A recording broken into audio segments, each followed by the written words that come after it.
A 20-year-old woman who pleaded guilty for killing her father because she believed he was responsible for the death of her mother has been jailed to life imprisonment. Maloradi Magdalene Mihlape was sentenced in the Polokwane High Court on Wednesday.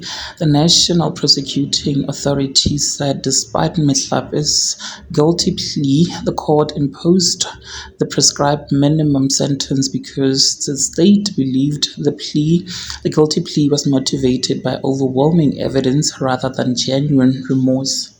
Mihlape killed her father, Dr. Malekutu Johannes Mihlape, who was a circuit manager at the Limpopo Department of Education, on December the 28th, 2023.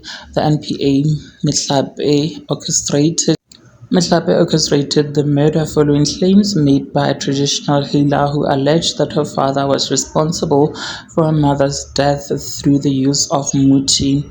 When attempts to retaliate using traditional means failed, Mihlape enlisted the help of various family members to hire a contract killer, agreeing to pay 200,000 rands for the murder. The court heard that on the night of the murder, Mihlape unlocked the gate and main door, granting the perpetrator access to the house. Malekutu was ambushed in his bedroom while asleep, shot multiple times, and robbed of several valuables, including his cell phone, a Ford Ranger double cab believed to have been used during the crime was seized during the arrest in Mankweng, and a firearm allegedly used in the killing was recovered during an arrest in Zebediela. Four others were arrested in connection with the murder, including traditional healer Matlodi Melita Matole, who's 34.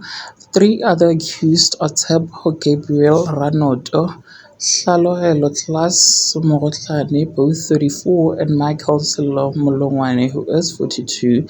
The trial have been separated and expected to appear in court on June the 20th, 2025 for trial. They face charges of conspiracy to commit murder, robbery with aggravating circumstances, and possession of an unlicensed firearm and ammunition. In meditation, Mihlape apologized to her family, noting that she is the primary caregiver of her toddler and had unresolved dispute with her father. Well, there you have it, you guys. What are your thoughts? Please do engage them with me in the comment section and do make sure that you do subscribe. I'll see you in the next one. Bye.